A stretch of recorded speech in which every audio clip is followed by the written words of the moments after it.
Welcome back to another mini blog. তো সকাল থেকেই না প্রচণ্ড রোদ, আর আমার শরীরটা কীরকম এখন না কীরকম একটু নিচুপ লাগে। তো সকালবেলা উঠে যথারীতি আমি জল খাই, তো জলটা খেয়ে নিই।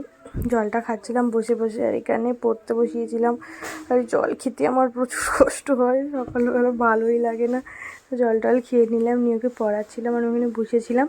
তো আমি এবার যাবো স্নানে। তো চলো আমি স্নান টান করে চলে এসেছি। আর বাইরে কী হচ্ছিলো, বৃষ্টি পড়ছিলো বলে দেখছিলাম। তো এখানে আমি মাছগুলো ভেজে নিচ্ছিলাম, আর মিঠি ওখানে বাইরে দাঁড়িয়ে ছিল। মিঠির সাথে আমি ইয়ার্কি করছিলাম। মিঠি দেখবে জানলাতে, ওই দেখো মিঠি ও ওরকম করছে। তারপরে আমি মাছ ভেজেছিলাম, দেখলে মাছ ভাজা দিয়ে ভাতটা খেয়ে নিচ্ছিলাম ওখানে বসে। আর ভাতটা খাওয়ার পরেই না আমার শরীরটা যেন কীরকম খারাপ হয়ে গেছিলো। তো সেদিনকার মাই রান্না করেছিল। তো আমি এখানে শুয়েছিলাম, ঘরে শুয়েছিলাম। আর এখানে সন্ধেবেলা বুটে আমি কী খাচ্ছিলাম, বেশ একটা সেটা খাচ্ছিলাম সন্ধ্যে। ও হ্যাঁ হ্যাঁ, পেয়ারা খাচ্ছিলাম। তো তারপরে পড়াতে বসলাম।